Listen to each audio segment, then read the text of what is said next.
दोस्तों आज के इस वीडियो के अंदर हम लोग डिटेल्स रिव्यू करने वाले बैंक ऑफ इंडिया के न्यू एनएफओ की, जिसका नाम है बिजनेस साइकिल फंड। तो दोस्तों ये फंड अभी ओपन हो चुका है। तो आज के इस वीडियो के अंदर हम लोग इस फंड के बारे में डिटेल्स में जानेंगे, जैसे कि कब ये एनएफओ ओपन होगा, कब ये एनएफओ क्लोज होगा, कितने पैसे से आपको यहाँ पे इन्वेस्टमेंट करनी है, ये फंड किन कंपनियों के अंदर इन्वेस्टमेंट करेगा, किन सेक्टर के अंदर इन्वेस्ट करेगा, कितने पैसे से आपको अपनी यहाँ पे इन्वेस्टमेंट जर्नी स्टार्ट करनी होगी, इस वीडियो के अंदर हम लोग डिटेल्स में जानने वाले हैं। तो किसी भी फंड का डिटेल्स एनालिसिस करने के लिए हम लोग एक वेबसाइट की हेल्प लेते हैं, जिसका नाम है moneymintidia.com। आपको गूगल में आना है, देन मनी मिंट आइडिया यहाँ पे सर्च कर देना है। जैसे ही आप मनी मिंट आइडिया सर्च करेंगे, यहाँ पे देखिए सेकंड नंबर के ऊपर आपको एक ऑप्शन देखने को मिलेगा म्यूचुअल फंड इन इंडिया। आपको इसके ऊपर क्लिक करना है। जैसे ही आप क्लिक करेंगे तो यहाँ पे देखिए bank of India business cycle fund review, आपको इसके ऊपर क्लिक कर देना है। जैसे आप क्लिक करेंगे आप इस पेज के ऊपर आ जाएंगे। इस फंड से रिलेटेड सभी इंफॉर्मेशन यहाँ पे आपको मिल जाएगी। यहाँ पे अगर हम लोग स्कीम टाइप की बात करें तो ये स्कीम एक ओपन एंडेड इक्विटी टाइप की स्कीम है। यहाँ से आप कभी भी एग्जिट कर सकते हैं, अपनी एनएवी को कभी भी सेल करके अपना जो है प्रॉफिट बुक कर सकते हैं। प्लान की बात करें तो ये रेगुलर प्लान रहने वाला है। यहाँ पे अगर हम लोग इन्वेस्टमेंट करने वाली कंपनियों की बात करें तो सबसे ज्यादा जो इन्वेस्टमेंट रहने वाली है वो एचडीएफसी बैंक के अंदर रहेगी, उसके बाद रिलायंस की रहेगी, उसके अंदर आईसीआईसीआई बैंक रहेगा, इन्फोसिस रहेगा। सभी के वेटेज यहाँ पे आप देख सकते हैं। तो दोस्तों हम लोग वीडियो में आगे बढ़े उसके पहले हम लोग इस फंड के थोड़े से टाइप समझ लेते हैं, ताकि आपको इस फंड के अंदर इन्वेस्टमेंट करने में आसानी रहे और इस फंड की जो इन्वेस्टमेंट जर्नी है आप उसको इजीली समझ पाए। तो देखिए ये फंड जो भी ग्रोथ वाली इंडस्ट्रीज रहेगी उसके अंदर इन्वेस्टमेंट करने वाला है। यहाँ पे देखिए अगर आप फंड के नाम को डिटेल में एनालिसिस करेंगे तो यहाँ पे आपको देखने को मिल जाएगा बिजनेस, उसके आगे मिल जाएगा साइकिल और फंड। तो यहाँ पे जिस टाइप की बिजनेस के अंदर साइकिल चलेगी, मान लीजिए फंड मैनेजर्स को लगता है कि ग्रीन एनर्जी के अंदर अच्छा पैसा बनने वाला है 5 साल के अंदर, तो ये फंड मैनेजर्स क्या करेंगे, ग्रीन एनर्जी वाली जो भी कंपनियां रहेगी उनके अंदर आपका पैसा इन्वेस्ट करना चालू कर देंगे। क्योंकि फंड मैनेजर रहते हैं वो काफी ज्यादा स्मार्ट रहते हैं और उनके पास न्यूज और रिसर्च के काफी ज्यादा ऑप्शंस अवेलेबल रहते हैं, जिसके कारण वो अपनी रिसर्च को डिटेल्स में एनालिसिस करते हैं, उसके आधार पे यहाँ पे जो है अपना इन्वेस्टमेंट करते हैं। अगर फंड मैनेजर्स को लग रहा है कि भाई सरकार ने अभी के टाइम में अनाउंसमेंट करी है इंफ्रा को लेकर, तो ये फंड मैनेजर्स क्या करेंगे, इंफ्रा वाली कंपनियों के अंदर इन्वेस्टमेंट कर देंगे। अगर हम लोग इंफ्रा की बात करें तो इसके अंदर सीमेंट आ जाता है, सरिया आ जाता है और काफी सारी चीजें यहाँ पे आ जाती है। इस इंडस्ट्री के अंदर फंड मैनेजर जो है आपका पैसा इन्वेस्ट करना चालू कर देंगे। तो यहाँ पे देखिए ऑफर प्राइस की बात करें तो यहाँ पे देखिए 10 पर यूनिट के हिसाब से आ रहा है। काफी सारे फंड के अंदर आपने देखा होगा अधिकतर 1 रुपए पर यूनिट के हिसाब से आते हैं, ये फंड आपको 10 रुपए पर यूनिट ऑफर कर रहा है। स्कीम टाइप की बात करें तो ये एक ओपन एंडेड टाइप की स्कीम है, जिसके अंदर आप कभी भी एग्जिट कर सकते हैं, कभी भी यहाँ पे एंट्री ले सकते हैं। फंड की ओपनिंग डेट की बात करें तो 9 अगस्त को ये फंड ओपन हो चुका है, 23 अगस्त को ये फंड क्लोज हो जाएगा, तो 30 अगस्त को यहाँ पे आपको अलॉटमेंट मिल जाएगी। टाइप की कैटेगरी की बात करें तो ये थीमेटिक कैटेगरी के अंदर इन्वेस्टमेंट करने वाला है। जो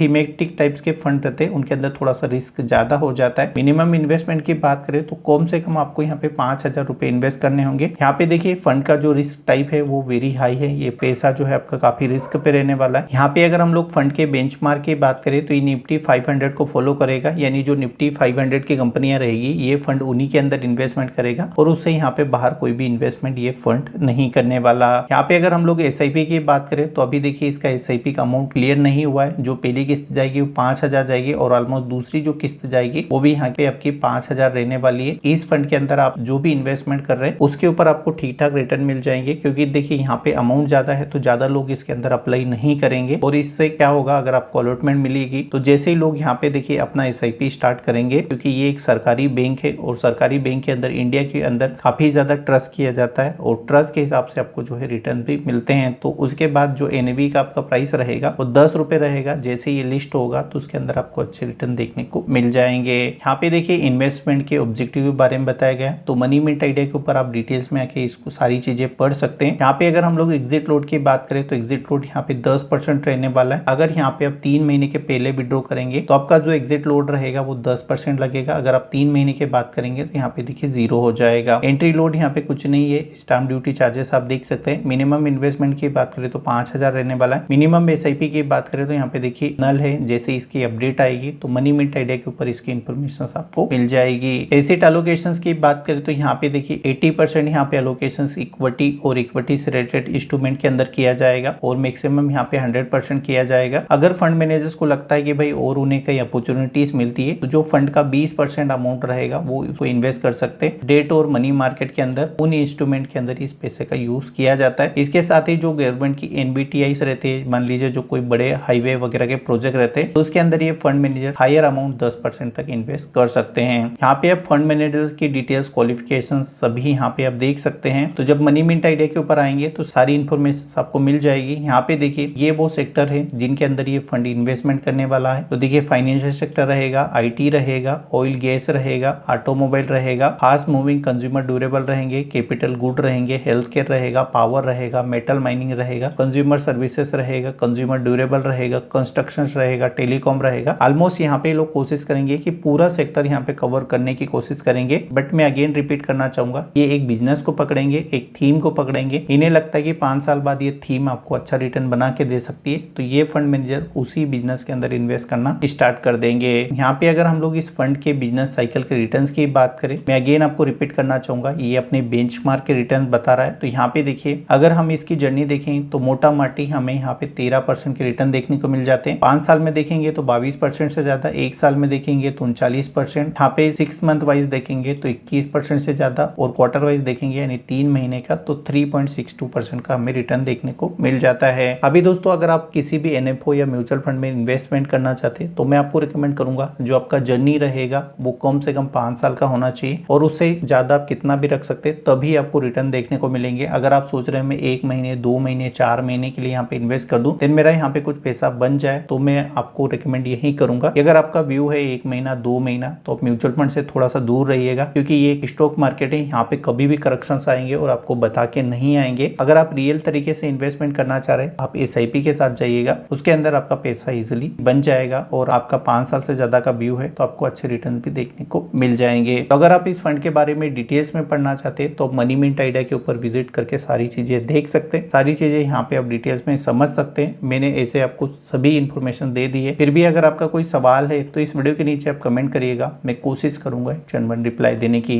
चलिए दोस्तों, मिलते हैं और किसी नई वीडियो में नई जानकारी के साथ। चलिए, धन्यवाद।